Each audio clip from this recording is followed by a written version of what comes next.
Bismillahirrahmanirrahim. Assalamualaikum warahmatullahi wabarakatuh.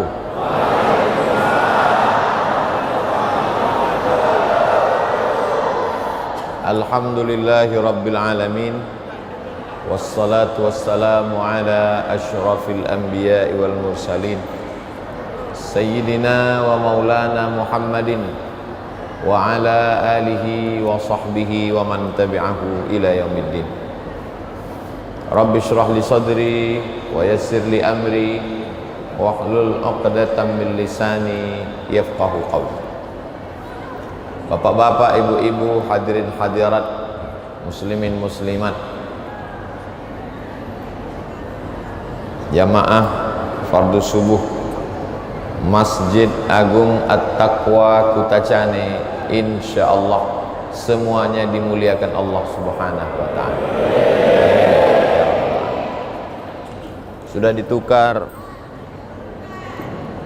Sudah ditukar mikrofon, suaranya sama aja.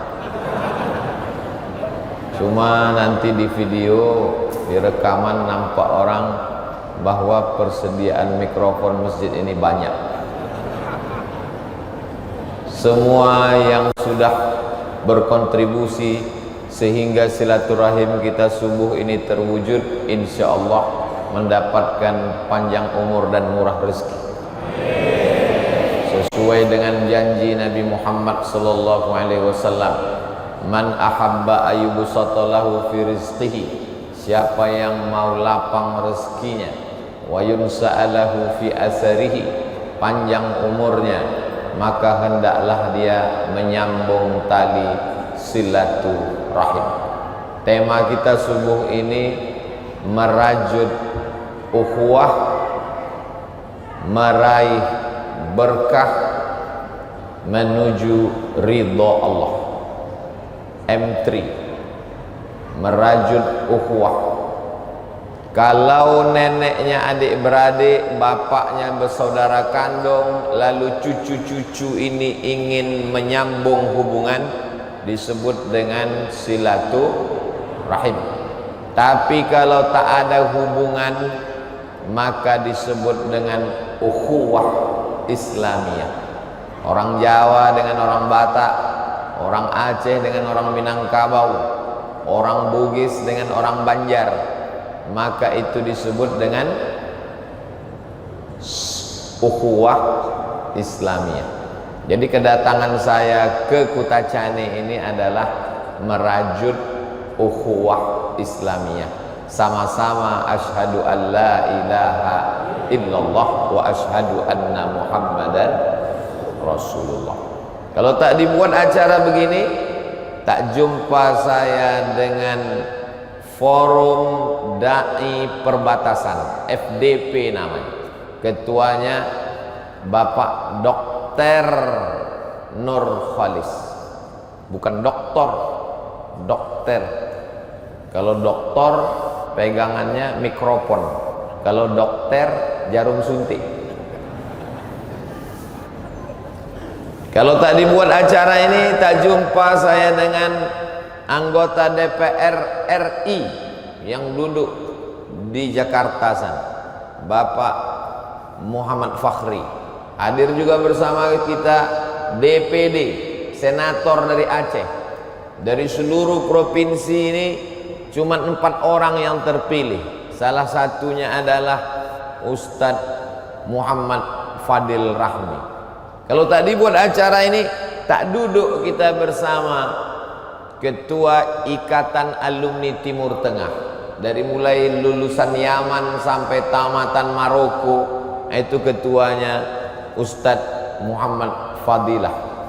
Jadi yang saya sebutkan nama-namanya ini hanya yang disebutkan oleh protokol tadi. Yang tak disebutkan saya tak ingat. Ini pun udah susah juga saya ingat-ingatnya. Mau tak disebutkan, mau disebutkan, malaikat tak luput menuliskan catatannya. Inna alaikum lahafizin kiraman katibin ya'lamuna ma taf'alun. Sakit kali hatiku tadi. Udahlah bangun cepat-cepat, datang cepat-cepat, tak dapat tempat duduk, tak pula disebutkan Ustaz tu namaku. Ada orang yang datang lambat, tiba-tiba duduk di muka, disediakan pula tempat duduk. Tak adil betul. Boleh jadi saudaraku yang di ujung, yang di tepi, yang di sana lebih dulu masuk surga daripada Abdul Somad yang duduk di atas. Diaminkan orang juga. Padahal tujuan awak menyenangkan hati orang yang di belakang-belakang sana. Semua yang hadir ini insya Allah masuk surga. Man qala la ilaha illallah Muhammadur Rasulullah dakhalal jannah. Siapa yang mengucapkan la ilaha illallah Muhammadur Rasulullah, maka dia masuk surga. Datang sahabat bertanya, wa in zana, kalau dia berzina, wa in sarak, kalau dia mencuri.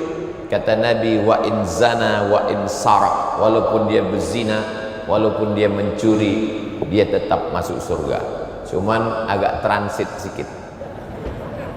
Transit di mana Pak Ustaz? Neraka jahanam. Makanya mesti taubat nasuha. Ya ayyuhalladzina amanu, ai orang beriman, tubu ilallah, bertaubatlah taubatan nasuha. Mudah-mudahan yang selama ini buat silap, buat salah, buat dosa, taubat nasuha. Amin. Illa man taba, orang yang bertaubat, wa amana, beriman dengan baik, wa amila amalan salihah, beramal saleh. 3 syarat: taubat, beriman, beramal saleh. Mereka ini yubaddilullahu sayyiatihim hasanat. Semua yang buruk-buruk, yang jelek-jelek dulu diganti Allah dengan yang baik-baik. Mudah-mudahan begitu jugalah amal kita ini insyaallah. Amin ya rabbal alam. Kalau kita sudah menyambung silaturahim, merekatkan ukhuwah Islamiyah, jangan lagi mempermasalahkan yang kecil-kecil, yang remeh-temeh, demi menjaga persatuan. Jangan nanti pulang dari Masjid Agung At-Taqwa Kutacane ini, yang dicakapkan yang kecil-kecil, yang sepele-sepele, yang remeh-temeh, yang merusak ukhuwah. Nampaknya sholat kita di Masjid Agung tadi itu tak sah. Kenapa? Imamnya tinggi kali. Memang ada pendapat ulama fikih, kalau imam itu lebih tinggi sehasta dari makmum, hukumnya makruh. Ini rasanya tak sampai sehasta. Kalaupun sampai, karena kita udah berkawan lama, tak sampai banyak kali lah. Hasta. Dulu, zaman dulu imam itu biasanya letaknya lebih tinggi. Supaya apa? Supaya suara imam itu bisa ke belakang. Dia lebih tinggi dari makmum, karena belum ada mikrofon. Jadi suaranya tinggi. Bismillahirrahmanirrahim. Tapi tak boleh tinggi kali, makruh. Andai lebih tinggi dari sehasta pun tak sampai haram, makruh. Lalu kenapa di Masjid Agung At-Taqwa Kutacane subuh ini dibuat sampai? Sebetulnya ini bukan untuk imam, ini untuk saya. Biar supaya nampak tinggi di atas, biar supaya kamera itu bisa nampak. Tapi kemudian karena kebetulan kalau dibuat imam di belakang, ini banyak kali tempat kosong, akhirnya naik imam ke atas. Jadi tak usahlah dipermasalahkan yang khilafiyah. Aku sebetulnya mau datang aku ke Masjid Agung Kutacane itu. Kenapa kau tak datang? Masjid itu banyak kali bunga-bunganya di samping. Apalah salahnya bunga-bunga? Ngapain ditulis kaligrafi di dinding itu? Jadi dulu Masjid Nabawi di Madinah pun pernah dipermasalahkan orang. Mau dihapus kaligrafi di dinding Masjid Nabawi. Apa kata Syekh Muhammad Mutawalli Sya'rawi, ulama besar dari Mesir, Syekhul Mufassirin, imamnya ahli tafsir.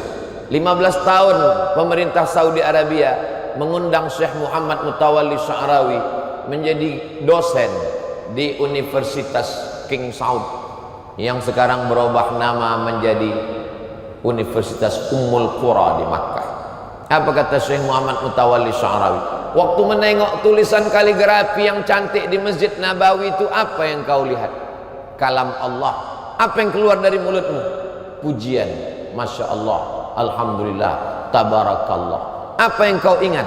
Allah. Lalu apa jeleknya? Begitu juga dengan kaligrafi di masjid kita ini. Berapa banyak jamaah menengok kaligrafi ini, Masya Allah. Apa yang kau herankan? Entah apa bacaannya Pak Ustaz.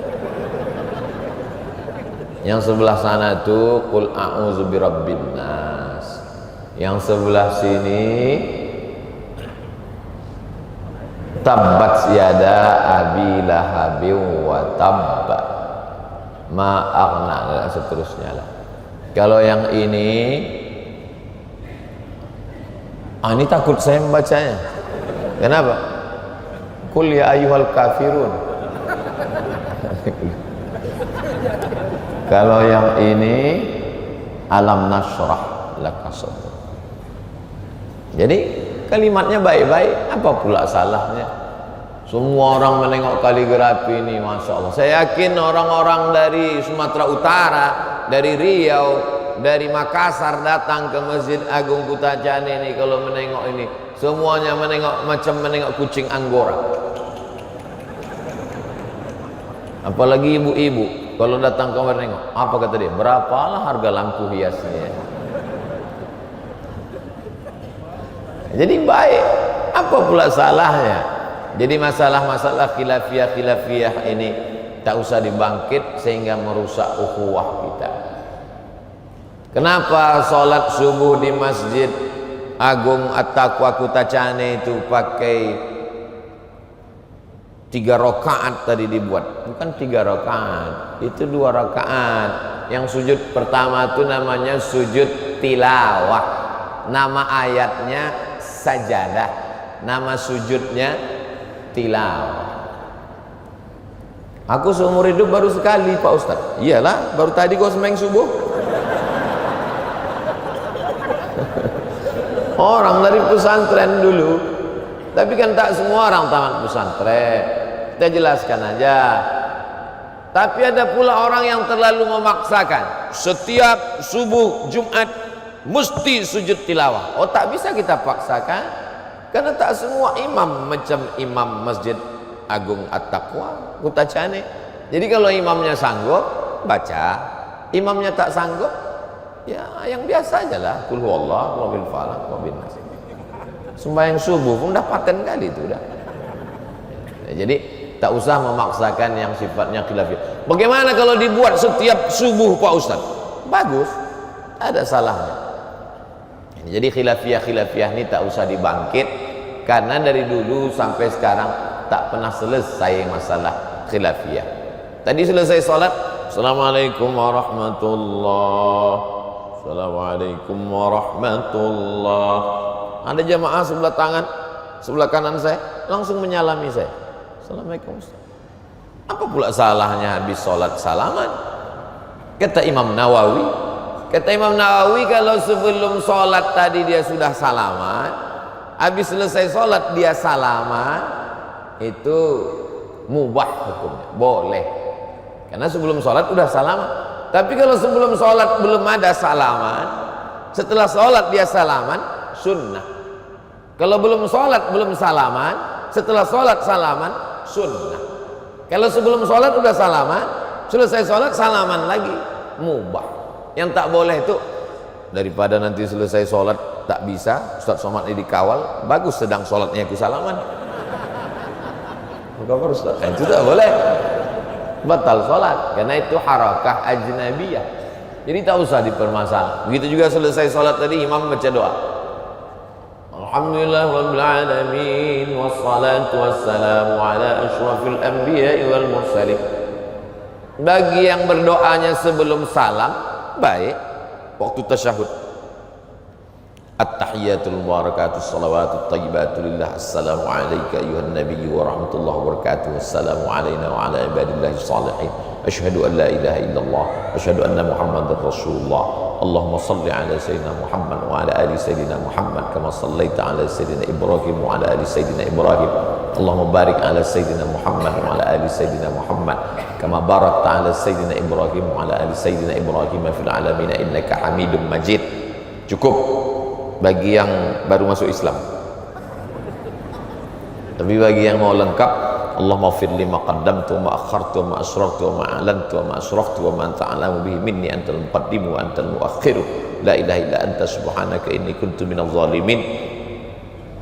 Belum juga lagi imam salam, tambah sepanjang-panjangnya doa. Allahumma inni a'udzubika min adzabi jahannam wa min adzabil qabri wa min fitnatil mahya wal mamat wa min syarri fitnatil masiihid dajjal. Hadis riwayat Muslim. Tambah lagi, ada lagi doa di ujung. Kata Nabi kepada Muaz bin Jabal, baca di ujung solat, Allahumma a'inni ala dzikrika wa syukrika wa husni ibadatik. Selama pakai bahasa Arab, tidak pakai bahasa yang bukan Arab, maka di ujung sebelum salam bagus. Tapi setelah salam berdoa juga bagus, karena termasuk dalam masalah khilafiyah. Makna duburis salah itu di ujung solat habis tasyahud setelah salam atau sebelum salam. Khilafiyah yang tak pernah selesai. Adapun imam membaca doa, majtama'a qaumun, sekelompok orang berkumpul, fayad'u ba'duhum, berdoa satu orang, wa yu'amminuhum sa'iruhum, diaminkan oleh yang lain.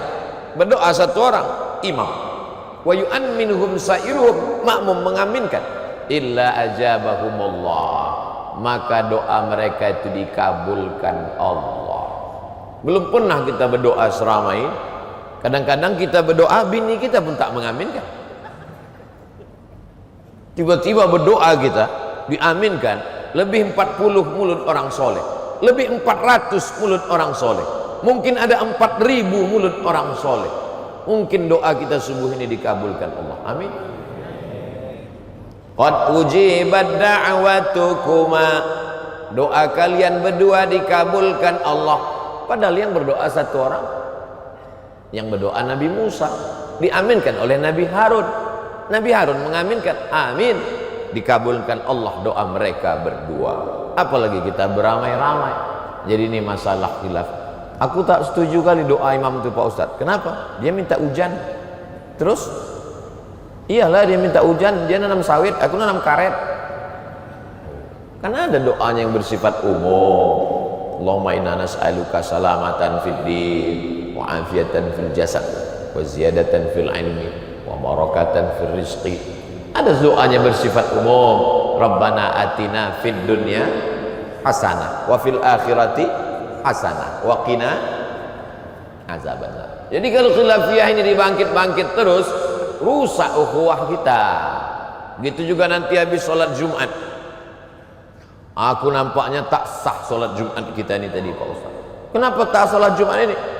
Baca dalam kitab kami As-Salis, kata Imam Al-Khatib Asy-Syarbini dalam Al-Mughni Al-Muhtaj, As-Salis, syarat yang ketiga sahnya sholat Jumat, alla yasbiquha jum'atun au yuqarinuha, tak boleh imam itu takbiratul ihram didahului oleh imam yang lain.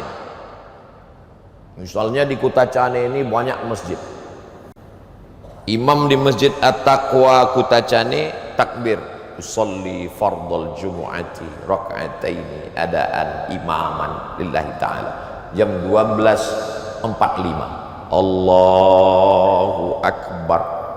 Tiba-tiba ada yang lebih imam lebih dulu, jam 12.40 di sana, maka tak sah salat Jumat kita. Nah, ini kitabnya. Alla yasbiquha jum'atun au yuqarinuha. Kalau ada Jumat yang lain serentak atau lebih dulu, maka tak sah Jumat itu. Tapi kan ada kelanjutannya di ujung. Kapan itu? Ketika satu kota itu satu Jumat. Tapi illa idza kaburat al-baldatu, kalau kotanya itu besar, wa asura ijtima'uhum, Kalau kotanya besar dan masyarakatnya tak bisa berkumpul di satu tempat, jadi ada illahnya di situ, ada pengecualiannya, maka sahlah. Itu makanya di Mesir tuh muftinya zaman kami kuliah dulu mazhab Syafi'i, Syekh Ali Jum'ah. Siapa yang lebih alim daripada Syekh Ali Jum'ah? Apa kata ulama Maroko? Andai terbakar semua kitab-kitab usul fikih di dunia ini, tak ada lagi kitab usul fikih di perpustakaan, tapi Syekh Ali Jum'ah masih hidup, lakafa, cukup. Dan Syekh Ali Jum'ah tidak pernah mengatakan, hai orang di Mesir, di Kairo, tak sah salat Jumat kalian. Karena ta'addud Jum'ah itu, kalau kota itu besar, illa idza kaburat al-baldatu wa asura ijtima'uhum fi makanin wahidin. Kalau kota itu besar, tak memungkinkan umat berkumpul di satu tempat, jaza, maka boleh. Maka kata mufti Yordania, kenapa Ustadz mengutip pendapat mufti Yordania? Karena Yordania dalam konstitusinya bermazhab Syafi'i. Kata beliau, sahhat jami'ul jumu'ati, maka sahlah semua sholat Jumat yang ada di kota itu. Jadi kalau Bapak Ibu pergi ke Mesir, ini Masjid Al-Azhar, ini Jalan Raya, ini Masjid Kepala Sayyidina Al-Husain, Masjid Husain. Jadi masjid itu dekat sekali, jaraknya hanya Jalan Raya saja. Masjid Kepala Sayyidina Al-Husain, karena ada Kepala Sayyidina Al-Husain di situ. Lalu kemudian Jalan Raya, Masjid Al-Azhar, bersaut-sautan suara imam, kotanya besar, jamaahnya banyak, maka sama-sama sah. Tapi kalau saya berpemahaman bahwa sholat zuhur saya mesti diulang, ya saya ulang saja secara pribadi. Tapi kalau saya fatwakan kepada seluruh umat, berarti sudah saya mengangkat diri saya sebagai mufti. Ada namanya Syekh Muhammad Said Ramadan Al-Buti, dia ulama mazhab Syafi'i dari Al-Azhar di Suriah. Kata kawan saya yang pernah talaqi kepada beliau, Syekh Muhammad Said Ramadan Al-Buti, setiap selesai sholat Jumat dia sholat zuhur, sholli fardhu zuhri raka'atain. Kenapa? Karena dia berpegang kepada mazhab Syafi'i, kitab yang dia baca sendirian, tidak difatwakannya. Karena yang berhak berfatwa untuk jami'un nas adalah mufti. Kita tak punya mufti. Dulu kerajaan Aceh punya mufti. Siapa namanya? Syekh Abdul Rauf As-Singkili. Dialah yang memberikan fatwa untuk seluruh wilayah kekuasaan Aceh. Kenapa kita tak punya mufti? Panjang ceritanya, bisa sampai zuhur baru selesai. Saya hanya ingin mengatakan bahwa berdasarkan mufti Mesir, berdasarkan mufti Yordania, bermazhab Syafi'i, untuk zaman sekarang solat Jumat yang ada di kota itu yang disebut dengan ta'addud al-jumu'ah sah menurut mazhab Syafi'i. Tapi secara pribadi kalau ada orang mengulang, itu adalah hak prerogatif pribadi dia. Tapi kalau saya fatwakan kepada seluruh umat, berarti saya sudah mengangkat diri saya sebagai mufti. Di pesantren saya tak salah, saya pimpinan pondok pesantren, saya fatwakan ke murid-murid saya. Tapi kalau kepada semua orang, lalu kemudian ada orang yang tak sependapat, maka kita sudah merusak ukhuwah. Kira-kira yang saya sampaikan ini jelas? Karena materinya agak berat sedikit, apalagi belum sarapan, itu kadang bercampur-campur dalilnya. Lalu kemudian ada kitab judulnya Al-Bayan lima yushghilul adhan. Al-Bayan, penjelasan-penjelasan. Lima yushghilul adhan, masalah-masalah yang memusingkan kepala. Farada Rasulullah sallallahu alaihi wasallam shadaqatal fitri. Nabi mewajibkan zakat fitrah, sa'an min tamrin, satu sa' kurma. Zakat pada zaman Nabi itu cuma 4 zakat fitrah. Yang pertama tamrin, kurma. Tamrun, kurma. Jangan gara-gara ini nanti ada tetangga Pak Tamrin dipanggil, "Hai Pak Kurma." Bukan itu maksudnya. kurma. Yang kedua qamhun, gandum. Yang ketiga zabibun, anggur kecil yang dikeringkan, dijemur kering. Orang Arab menyebutnya zabib, orang kita menyebutnya kismis. Yang keempat aqid, susu kambing yang dikeringkan.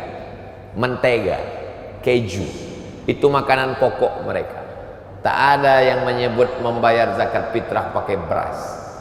Jadi kalau ada orang membayar zakat fitrah pakai beras, berarti bid'ah, karena Nabi tak pernah bayar pakai beras.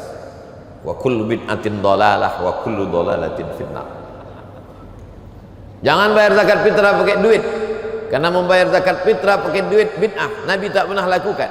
Membayar pakai beras pun juga bid'ah, karena Nabi tak pernah bayar zakat fitrah pakai beras. Sarapan pagi lah pakai ini, pakai gandum. Insya Allah saya coba makan pakai gandum tuh waktu di Mesir sama Maroko. Perut kenyang tapi otak tak bisa bekerja. Saya tinggal di asrama waktu di Maroko. Jadi pas pulang dari pasar, saya bawalah beras sekilo. Datanglah kawan saya 2 orang. Yang satu namanya Abu Ahmad dari Chittagong, Bangladesh. Yang satu lagi namanya Ammar dari Karachi, Pakistan. Cuman bertiga aja kami yang orang Asia yang makan nasi. Datang si Ammar sama si Abu Ahmad.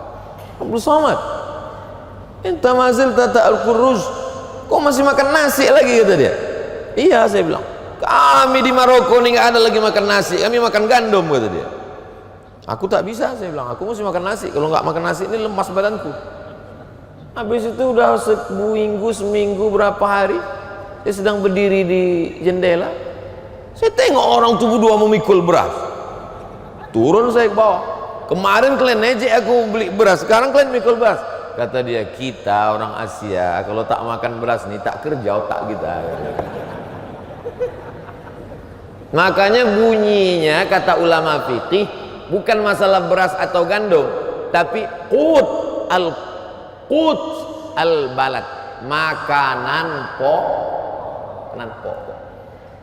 Karena tujuan dari zakat fitrah, bagaimana ketika pagi Idul Fitri itu jangan ada orang lapar. Pagi Idul Fitri itu semuanya hari raya. Hari raya itu bukan baju baru, hari raya itu bukan mobil baru, hari raya itu bukan bini baru. Hari raya itu adalah perut kenyang. Untuk apa mobil baru? Perut lapar. Hari raya itu perut kenyang. Kalau kita kasih dia duit, macam mana dia beli beras? Toko tutup, rumah makan tutup. Tapi kata Imam Abu Hanifah, dia pakai hadis juga. Jangan kita anggap kita aja yang pakai hadis, orang lain tak tahu hadis. Kami ahli hadis.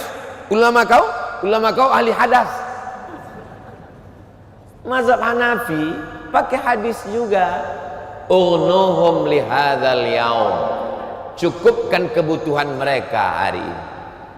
Mencukupkan kebutuhan tak selamanya pakai beras, pakai duit pun juga bisa. Makanya Syekh Ali Jum'ah memang dia mazhabnya Syafi'i, tapi dalam masalah membayar zakat fitrah, dalam kitab Al-Bayan lima yushghilul azhan, kata Syekh Ali Jum'ah, menurut saya lebih cocok untuk zaman ini pakai duit. Nah, itu kata Syekh Ali Jum'ah. Bukunya bisa di-download di internet. Tulis Al-Bayan lima yushghilul azhan, enter. Tak percaya? Mari kita cari sama-sama ya. Al-Bayan lima yushghilul adhan. Saya mau memastikan masih ada tak bukunya. Habis pula paketnya. Al-Bayan lima yushghilul adhan. Ustaz, handphone kami nggak bisa tulis Arab, berarti belum mu'allaf. Nah itu tahmil kitab Al-Bayan lima yushghilul adhan, PDF gratis, download. Syekh Ali Jum'ah. Kenapa kata beliau untuk zaman ini lebih cocok pakai duit? Karena zaman sekarang kita kasih beras sampai berkarung-karung, akhirnya beras itu dijual fakir miskin ke toko lebih murah karena dia perlu duit. Saya waktu diundang ke Brunei Darussalam, tausiah, diberitahu, di briefing, Ustadz Abdul Somad ceramah di sini. Kalau mau menceramah pakai akidahnya Asy'ari, fikihnya Syafi'i, tasawufnya Sunni, Imam Abu Hamid Al-Ghazali, Imam Junaid Al-Baghdadi. Tapi walaupun begitu Ustadz Somad, dalam beberapa perkara kami di sini tetap memakai mazhab bukan Syafi'i. Contohnya tentang zakat fitrah. Itu saya ingat betul. Ternyata di Brunei Darussalam zakat fitrah pakai uang. Tapi saya pribadi Abdul Somad, sejak pulang ke Pekanbaru Riau tahun 2008 sampai sekarang 2022, 2008 sampai 2022 sudah 13 tahun, belum pernah saya bayar zakat fitrah pakai uang. Saya sampai sekarang bayar zakat fitrah pakai beras. Sampai kemarin saya sendiri membeli berasnya, saya sendiri membeli plastiknya, saya sendiri menakarnya 4 mud 1 sok, saya sendiri membayarkannya, tetap pakai beras. Tapi saya menceramahkan, menyampaikan, yang membayar pakai beras sah, yang membayar pakai duit pun juga sah. Bukan kata Abdul Somad, berdasarkan pendapat para ulama. Tujuan saya supaya umat ini jangan heboh berkelahi masalah kunut tak kunut, masalah beras dan duit, masalah karena sibuk dengan khilafiyah sampai dia lupa saudaranya di perbatasan sudah tidak lagi la ilaha illallah Muhammadur. Ini penting.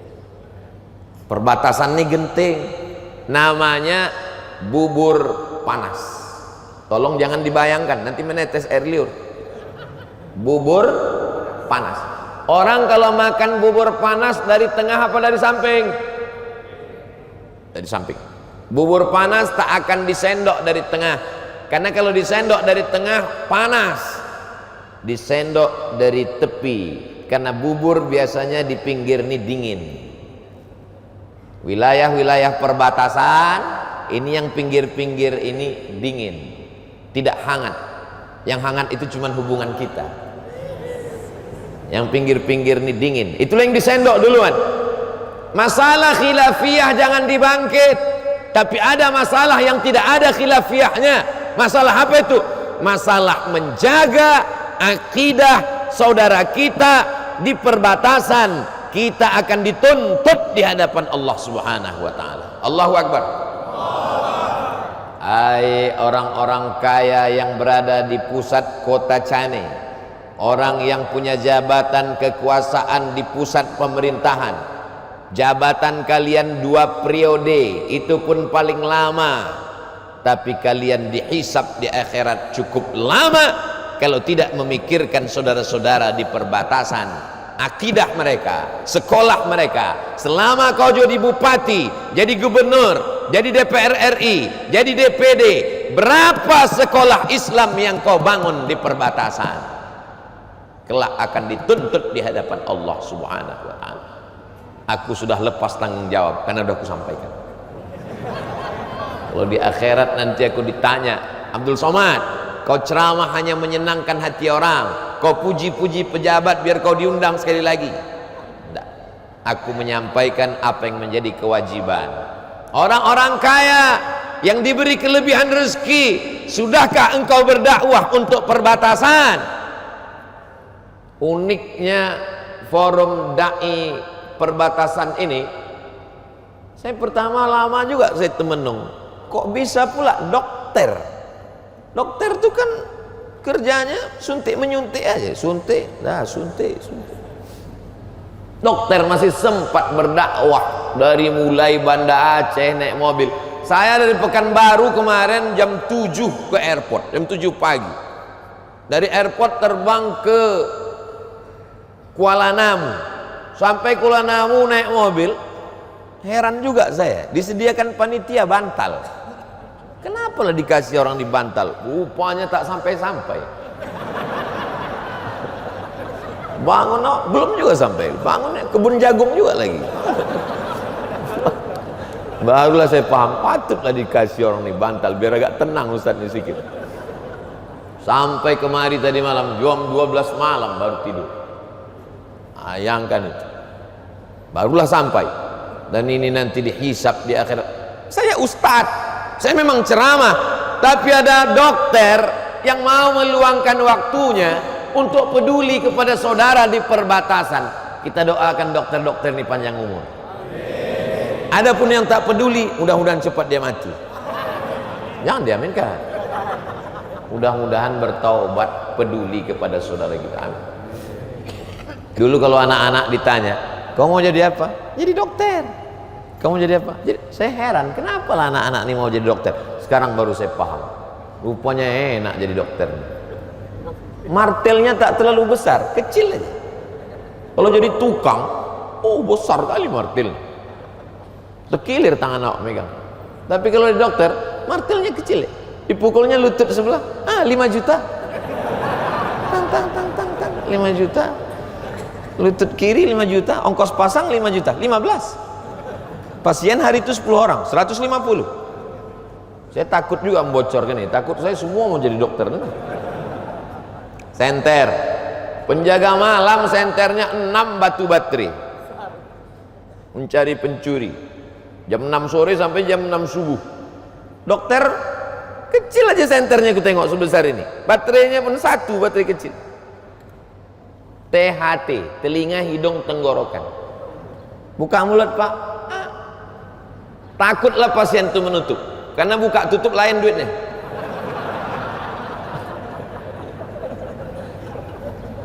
Saudaraku yang ada di Ikatan Dokter Indonesia yang peduli kepada dakwah perbatasan, Allah meridhoi pekerjaan kalian. Anak-anak kita ada satu jadi ustadz, bagus. Ada satu jadi jenderal, tentara, polisi, mantap. Tapi mesti ada satu yang jadi dokter, karena berdakwah ke pedalaman tak bisa tablik akbar. Ustadz kok tahu? Pengalaman pribadi. Masuk saya ke dalam hutan belantara di Riau, di Jambi, satu pun tak ada orang kenal. Beda sama di Kutacane, pengawalan keliling. Tadi malam jam 11 malam sampai, masih ramai lagi di belakang orang menunggu. Makin diusir, makin ramai.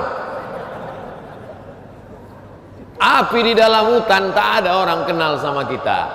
Tapi begitu dia katakan, besok bapak-bapak akan ada pengobatan dan pemeriksaan kesehatan gratis bersama dokter-dokter.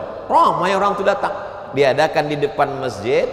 Ada yang maaf cakap bibir sumbing, ada yang tangannya digigit ular tak sembuh-sembuh, ada yang kakinya terjepit, ada yang istrinya hamil, rupanya kandungan ada kelainan. Dokter, ternyata di pedalaman, di perbatasan, dakwah dengan profesi kedokteran lebih menyentuh. Maka jadilah anak-anak kita yang pandai-pandai, yang cerdas-cerdas, yang hebat-hebat otaknya ini, ada di antara anak jamaah nih 1, 2, 3, 10, 50 yang jadi dokter, insyaallah. Amin. Apalagi dokter kandungan. Oh, perempuan yang tak sholat, rambutnya warna merah kuning kelabu, tak pernah ke masjid, sedang hamil tua, anak ibu dokter kandungan, SPOG, spesialis obgyn. Itulah nasihat yang paling masuk. Ibu banyak-banyak zikir ya, berdoa. Iya gitu. Nanti kalau anaknya udah lahir mau pakai jilbab ya, nah 3 lapis ku pasang asal lahir lah gitu. Nah itu luar biasa. Masuk kaji itu. Kenapa? Karena banyak di rumah sakit itu orang-orang yang sudah memang mau sakratul maut. Pejabat-pejabat, orang-orang kaya yang terbaring di ruang ICU. Disitulah saatnya memasukkan dakwah. Siapa yang bisa masuk ke ruang ICU kalau bukan dokter? Bapak, tanahnya banyak kan Pak? Banyak. Itu tinggal semua Pak. Diambil sama istri Bapak. Nikah dia sama berondong manis. Kata Bapak itu. Jadi cuma tanahku ini? Serahkan aja sama forum da'i dakwah perbatasan. Ambillah semua, ambil. Nah, itu. Jadi ini amat sangat penting. Jadi Pak Dokter semangat terus, cari ruang ICU, tengok siapa yang mau mati, sampaikan. Tidak bisa selesai dengan khutbah. Masalah dai perbatasan, dakwah di perbatasan tak selesai dengan khutbah. Berapi-api Ustaz Somad menyampaikan, mari kita berdakwah kepada saudara kita di perbatasan. Selesai sholat Jumat ditanyakan ke jamaah, apa yang kau dengar dari ceramah Ustaz Somad itu tadi? Entah, katanya bertakwalah kepada Allah. Masa itu yang disampaikannya khutbah tadi? Itu aja yang ku dengar. Mesti bersinergi antara kita, yang kaya dengan hartanya, yang punya jabatan dengan jabatannya, yang punya profesi organisasi dengan organisasinya. Ustadz Somad dengan penjelasannya mencerahkan umat dan masyarakat. Kalau ini kita lakukan, inilah makna merajut ukhuwah. Golnya tiang gawangnya, selamat saudara kita di perbatasan, anaknya sekolah agama, mengaji, ada masjid, ada guru yang dikirim, maka kita di akhirat selamat daripada fitnah azab karena tidak memperdulikan saudara kita, insyaallah. Amin. Saya tak bisa datang sering-sering ke Kutacani. Seumur-umur 3 kali inilah, cuma sekali dulu, habis itu yang kedua naik helikopter, keren kali. Wow, masih terbayang saya turun helikopter. Wah, gagah kali ya. Lain sama tadi malam naik mobil terkantuk-kantuk lah. Ya, itu. Jadi baru sekarang. Jadi saya tak bisa, tapi ternyata ada dai-dai kita yang mengkhususkan dirinya. Siapkah Bapak Ibu mensupport dakwah perbatasan?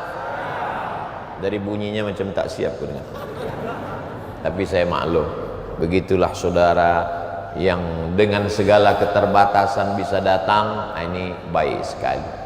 Yang pertama adalah merajut ukhuwah, setelah itu meraih berkah. Berkah itu apa Pak Ustadz? Berkah itu lebih dari semestinya. Itu berkah. Ziyadatul khair, kebaikan lebih dari semestinya, itu berkah. Handphone itu cuman ngangkat telepon, nelpon orang, pakai video YouTube, pakai rekaman suara, itu cuman handphone. Tapi ternyata handphonenya berkah. Kenapa handphonenya berkah? Dipakai merekam ceramah, di-share, streaming, akhirnya lebih daripada semestinya. Handphone yang mungkin buat dosa, tapi handphone di Kutacani ini yang punya handphone ini masuk surga sama handphonenya sekalian. Mengalir pahala. Kamera merekam, menggambar orang, tak menutup aurat. Orang yang sedang duduk di pelaminan, rambutnya terurai, menjadi dosa.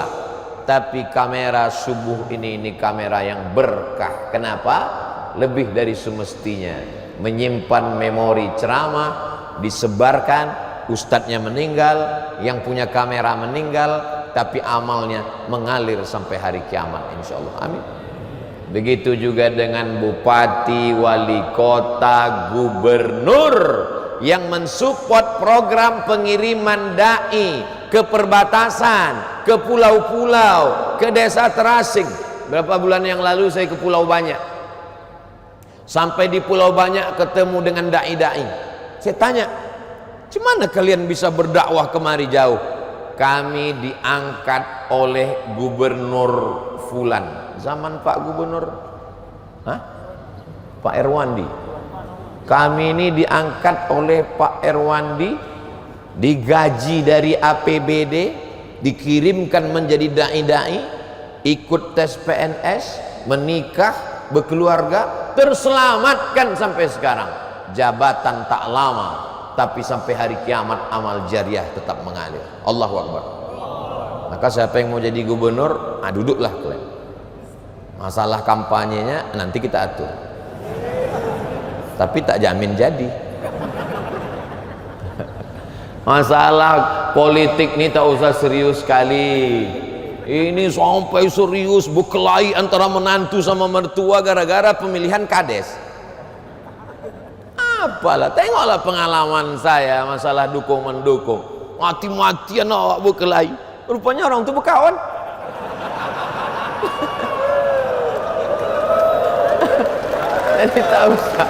Jadi tak usah serius sekali.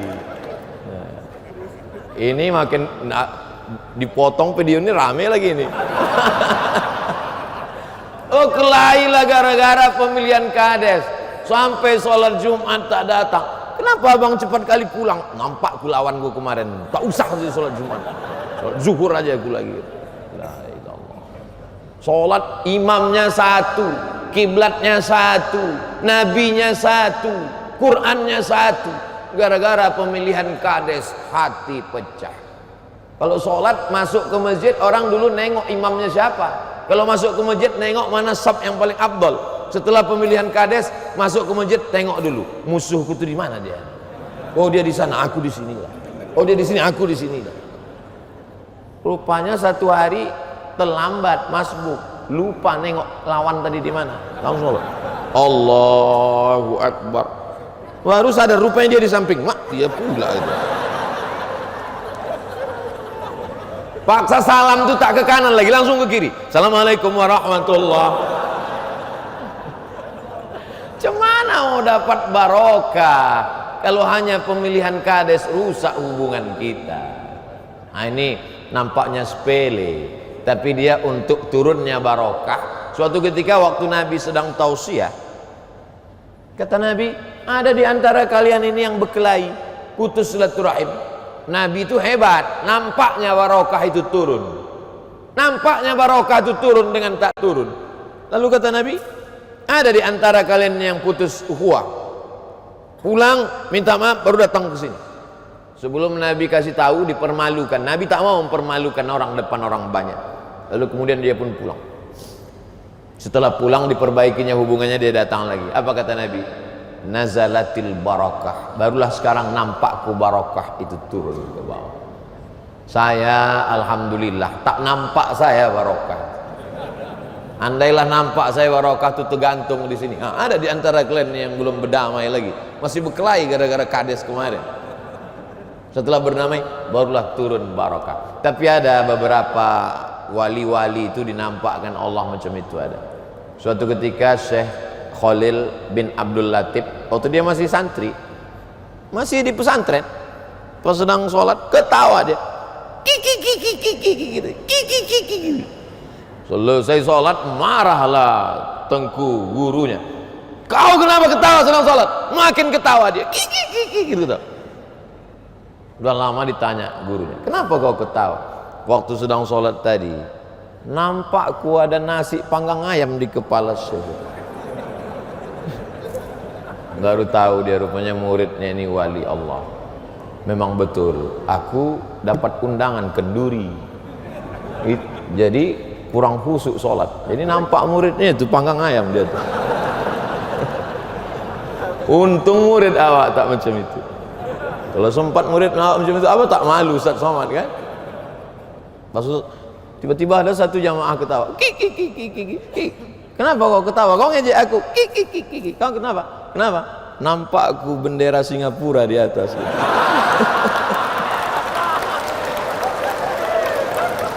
Rupanya Ustaz itu belum move on juga lagi. Macam-macam lah komentar orang. Macam-macam. Kita sebagai saya tak pernah saya pedulikan itu antara orang ngejek caci maki. Cuman jamaah ini mengirim ke nomor saya, macam-macam dikirim. Kok bisa kawan Ustadz sendiri ngejek Ustadz? Ada dikirim kayak itu. Ini kan kawan Ustadz nih, kok ngejek Ustadz? Senyum saya membaca. Kenapa? Dia ini dulu mau cetak buku saya. Mat, kalau ada buku kau aku yang nyetak ya. Saya bilang aku punya percetakan sendiri, namanya UAS Press. Terus dia nanya, Mat, kalau ada jamaah umroh aku yang bawa ya. Aku punya travel sendiri. Rupanya sakit hati. Jadi kawan-kawan ini macam-macam. Kemudian ada satu lagi dikirimkan juga. Ini kan kawan kau, ini kan kawan Ustadz kok ngejek.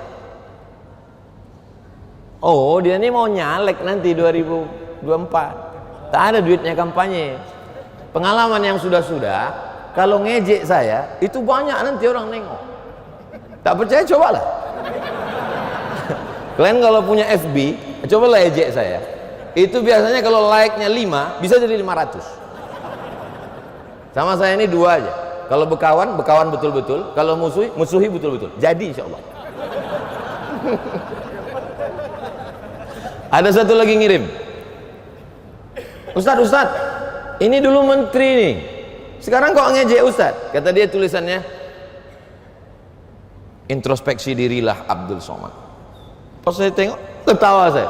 Dia dulu pernah ngundang saya ke Istiqlal sebelum Pilpres. Andai saya mau mendatangi itu, mungkin dia masih menteri sekarang. Tak berhasil dia, karena saya tak mau datang. Marah. Itu. Jadi lama saya merenung, apa yang dicari orang? Rusak persahabatan. Semalam dalam perjalanan ada satu ngirim. Ini agak unik sih. Yang menulis ini namanya Gibson Simarmata, pendeta. Kata Pak Gibson Simarmata dalam tulisan Twitternya, Abdul Somad, kau sebetulnya orang baik, tapi dibuat kau menjadi tak baik untuk menutupi minyak goreng dan orang yang rasis. Gibson Simarmata. Saya balas kawan itu, saya tulis di bawah pakai pepatah Arab, aduun aqilun khairum min sadiqin jahilin. Lebih baik berlawan dengan orang, lebih baik berlawan dengan orang berakal daripada berkawan sama orang yang dungu. Boleh untuk update status pagi. Berlawan kita dengan orang berakal, tak akan dianiayanya kita. Berkawan kita sama orang dungu, jatuh handphone itu dibuat. Jadi sebenarnya berbagai macam peristiwa yang terjadi dalam hidup saya, iktibar pelajaran yang saya ambil luar biasa. Setelah kejadian ini muncullah tulisan-tulisan. Ternyata Bung Hatta bersumpah sampai mati tak akan ke Singapura. Cari tulisan, tulis di Google Bung Hatta, tulis di situ Bung Hatta Singapura. Tulis lagi Gus Dur Singapura, enter. Cara mencari tulisan di Google gitu, Gus Dur Singapura. Ternyata Gus Dur pun punya yang luar biasa, sejarah yang luar biasa. Buya Hamka gitu juga, ada ceramah Ustadz Roni Chandra. Coba cari di YouTube, Buya Hamka dan Singapura. Jadi banyak juga orang kalau diusir-usir aja, masa ditulis-tulis di medsos.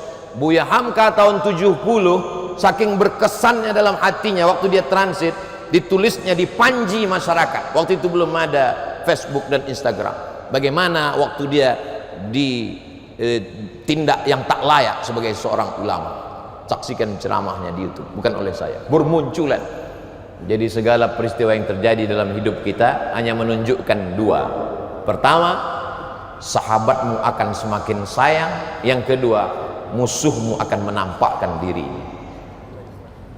Aku tak perlu menjelaskan tentang diri, karena sahabatku tak akan berubah dan musuhku tak akan berubah untuk mencintai aku. Rupanya kita kalau sakit hati kita itu semakin puitis kita.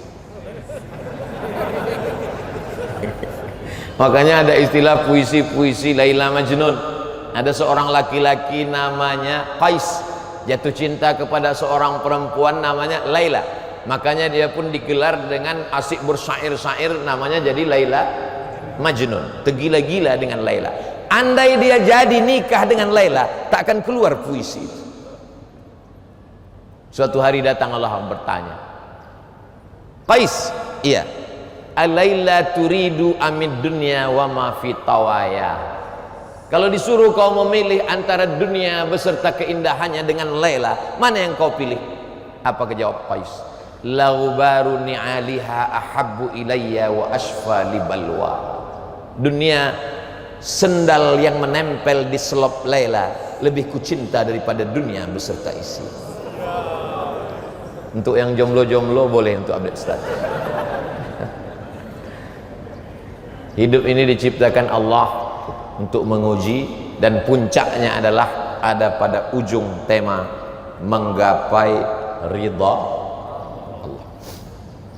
Orang yang sudah menikah, punya suami yang soleh, sholat tahajud, punya istri yang menutup aurat, rajin tausiah, bersedekah, sholat berjamaah haji dan umrah, belum juga punya anak, apa yang diinginkan Allah? Ridha, menerima keputusan Allah. Apa salah saya Pak Ustaz? Saya sedekah, saya peduli kepada dakwah perbatasan, saya selalu tausiah. Kenapa istri saya belum hamil juga? Tetangga saya nikah Januari, April anaknya lahir. Ada satu yang diinginkan Allah dari engkau saudaraku. Dimintanya kakimu ke masjid, kau datang. Dimintanya telingamu mendengar ceramah, kau dengarkan. Dimintanya matamu untuk membaca Quran, kau tengok. Dimintanya hawa nafsumu, kau tahan. Satu kau diujinya, apa? Apakah engkau ridha menerima keputusan Allah? Allah buat kau lama punya anak, Allah ingin supaya sujudmu lebih lama, supaya munajatmu lebih panjang, supaya air matamu lebih banyak menetes. Karena ada satu amalan yang tidak didapat oleh orang yang mati jihad fisabilillah, tak didapat oleh orang yang haji mabrur, itu hanya didapat oleh orang yang ridha menerima takdir Allah subhanahu wa ta'ala. Makanya orang-orang yang masuk surga itu nanti ditanya Allah, ya ahlal jannah, hai penghuni surga, madza turidun? Surga kalian sudah dapat, kalian mau apa lagi? Apa kata penghuni surga? Ada satu yang kami belum dapat ya Allah, ridham. Yang kami belum dapat adalah ridham. Apa kata Allah? Yang dapat ridhaku cuma satu, orang yang ridha menerima keputusanku. Itulah mengapa doa kita, Allahumma inna nas'aluka ridhaka wal jannah. Amin. Ada kadang ketika saya berdoa, Allahumma inna nas'aluka ridhaka, ada satu ibu-ibu tak diaminkan ya, diamin. Pas ditanya, kok enggak ibu aminkan? Saya sudah dapat ridho Pak Ustaz. Siapa? Rupanya namanya lakinya Pak Ridho. Bukan ridho itu ya juga ridho Allah subhanahu wa ta'ala. Di antara orang yang dapat ridho Allah itulah Nabi Muhammad sallallahu alaihi. Patah gigi, berdarah pelipis, basah tapak kakinya, dilempar orang pakai batu. Datang malakul jiwal, kalau kami cabut gunung itu, Akhshabain, Jabal Abi Qubais, Jabal Qu'aiqian, dua bukit yang besar di kota Makkah, ku cabut, ku timpakan ke Taif, rata mereka dengan tanah. Tapi saat itu dia berbicara sampai pada maqam ridha. Apa kata dia? Asallah an yaj'al, asallah an yukhrij min aslabihim man ya'budullah wa la yusyrika bihi syai'a. Aku ridha menerima takdirmu ya Allah, keluarkan dari tulang sulbi mereka anak cucu yang akan mentauhidkan engkau. Keluarkan dari tulang sulbi orang-orang Singapura itu anak cucu yang mentauhidkan engkau. Asyhadu an la ilaha illallah wa asyhadu anna Muhammadan Rasulullah. Ridha. Tapi kan yang enak itu mencakapkannya, waktu mengalaminya tak bisa dirasakan. Kalau sudah dirasakan tak bisa pula diceritakan. Kenapa? Karena kata tak bisa mewakili rasa. Macam mana menceritakan, macam mana rasanya menceritakan terjebak di tengah jamaah mau kencing tak bisa keluar? Itu tak bisa diungkapkan dengan kata-kata. Andai diceritakan dengan kata-kata, rasanya tak terwakili. Kenapa? Karena rasaku belum tentu rasamu. Jadi kita ini mesti rajin-rajin merasakan perasaan orang lain. Orang mau kepastian, betul? Orang mau kepastian. Kepastiannya apa? Ceramah ini sampai jam berapa? Tapi orang kalau dengar tausiah saya, dia tahu ceramah Abdul Somad tak akan lebih dari 60 menit. Itu maka di mana-mana saya katakan 600 ml. Tapi Pak Ustadz ini kan 300 mili, 2 botol 600 juga. Itu makanya penting meletakkan jam di depan supaya khotib waktu mendengar khutbah itu tahu dia jam berapa. Masalahnya jam ini jam 9 kurang 15 sudah.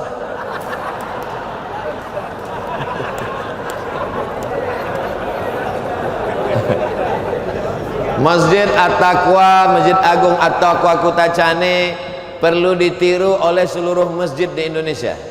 Amin. Bangunannya cantik, indah, kepala tiangnya tinggi sehingga sirkulasi udara tak perlu terlalu banyak pakai AC. Tulisan-tulisan kaligrafinya, lampunya mantap sehingga orang masuk ke masjid bangkit izahnya, bangga dia. Orang Kutacane bangga tak dengan masjid? Dan yang paling hebat, Masjid Agung At-Taqwa Kutacane punya UPTD sendiri sehingga dia punya alokasi dana dari APBD. Nah, ini perlu ditiru seluruh masjid-masjid kabupaten, kota, provinsi yang ada di seluruh Indonesia. Beberapa pengurus masjid ngutang. Kenapa? Karena dana hibah provinsi, kabupaten, kota, APBD tidak cair karena ada aturan hibah jadi temuan. Sudah dialokasikan oleh bupati, gubernur, tak cair di dewan. Sudah tidak disetujui. Ada lagi aturan kalau sudah dapat hibah tahun ini, tahun depan tak boleh dapat. Akhirnya masjid macam kerakap tumbuh di batu, hidup segan mati tak mau. Saya menengok sendiri Masjid Agung. Kalau provinsi, Masjid Raya. Kalau kabupaten kota, Masjid Agung. Berserak-serak lah ember di bawah. Saya sangka ember untuk nampung duit sedekah, rupanya nampung air hujan bocor. Triplek bertanggalan. Murka Allah SWT turut. Nah, jadi apa yang ada? Saya selalu setiap satu daerah ada kelebihan-kelebihannya saya sampaikan supaya kalau ada bupati, gubernur, wali kota, pejabat, DPR RI, DPD yang menonton tausiah ini, dia ambil inspirasi dari Masjid Agung At-Taqwa Kutacane sehingga selamatlah masjid-masjid yang ada di setiap kabupaten kota, insyaallah. Amin ya rabbal. Tadi saya mulai jam 6 kurang 15, sekarang sudah jam 7 kurang 15. 60 menit kita bersama. Terakhir jawab ini, habis itu kita pun baca doa. Mana yang lebih bagus, memberikan zakat ke Baitul Mal atau menyalurkan secara sendiri? Innamas shadaqatu lil fuqara wal masakin wal amilina 'alaiha wal muallafati qulubuhum wa fir riqab wal gharimin wa fi sabilillah wa ibnis sabil. Seandainya menyalurkan zakat sendiri dibenarkan, maka tak perlu ada amil. Nabi mengutus amil zakat. Amil zakat tugasnya 3. Pertama menghitung, kedua mengumpulkan, ketiga mendistribusikan. Maka bayarlah zakat ke Baitul Mal khusus Aceh. Kalau di luar Aceh namanya bayarlah zakat ke Basnas, Badan Amil Zakat Nasional. Saya tim sosialisasi Badan Amil Zakat Provinsi Riau dulu, sudah lama sekali, sejak 2019. Kemudian saya dilantik menjadi Duta Basnas Nasional. Kemana-mana saya sampaikan itu, bayarlah zakat. Karena kalau satu lidi, satu batang lidi, satu batang lidi cuman mencongkel tai gigi, itu pun orang tak mau, jijik. Tapi kalau ada satu batang lidi disatukan menjadi sapu lidi besar, dia tidak hanya membuang sampah, pencuri pun mati dipukul sapu lidi yang besar.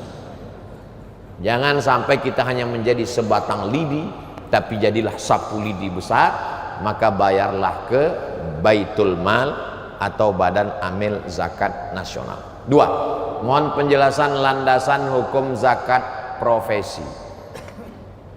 Ketika pada masa pemerintahan Umar bin Abdul Aziz, Abu Bakar, Umar, Utsman, Ali, Sayyidina Al-Hasan, Muawiyah, terus Bani Umayyah, salah satu khalifahnya namanya Umar bin Abdul Aziz, dia mengambil zakat dari pegawai-pegawai kerajaan.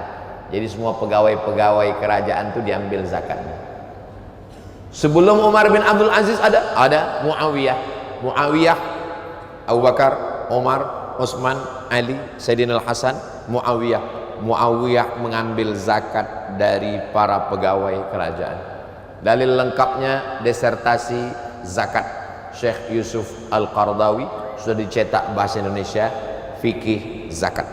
Maka pegawai-pegawai yang sudah dapat gaji baik PNS maupun swasta, bayarkanlah zakat setiap bulan. Tapi ada haulnya Pak Ustadz, ta'jiluz zakah qabla awaniha, boleh menyalurkan zakat sebelum masanya. Jadi orang yang sudah membayarkan zakatnya duluan, nanti setelah setahun haul dia tak bayarkan lagi. Uang yang tersimpan di bank yang sudah mencapai nisabnya sekarang 85 gram. 85 gram kalau diuangkan lebih kurang 85 juta. 1 gram emas itu 1 juta sekian, tapi karena kita udah lama berkawan 1 juta aja lah. Jadi 85 juta, siapa yang punya uang 85 juta, dalam setiap satu haul 1 tahun dia mesti keluarkan 2,5%. Jadi kalau ada di antara bapak ibu tabungannya 100 juta, berarti zakatnya 2,5 juta. Mudah-mudahan bapak ibu tabungannya 1 miliar. Mudah-mudahan bapak ibu tabungannya 1 miliar. Zakatnya 25 juta. Ah, tak jadilah Pak Ustaz. Ada orang yang macam itu. Berapa zakatnya Pak Ustaz? 25 juta. Ah, tak dapat 1 miliar pun tak apa-apa. Dibukakan Allah pintu rezeki, melimpah ruah barokah, terbantulah zakat. Nanti Baitul Mal akan menyalurkan sekian persen untuk dai perbatasan, bukan untuk gaji mereka, tapi untuk membangun sekolah supaya anak-anak yang ada di perbatasan selamat akidahnya. Jangan sampai anak umat Islam tidak mendapatkan pendidikan Islam, kita akan dituntut di hadapan Allah. Saya subuh ini betul-betul merasa lepas karena sudah menyampaikan, ya Allah, sudah kusampaikan, saksikanlah ya Allah. Ala hazihin niyah. Al-Fatihah. A'udzubillahi minasyaitonir rajim. Bismillahirrahmanirrahim. Alhamdulillahirabbil alamin. Ar-Rahmanir Rahim.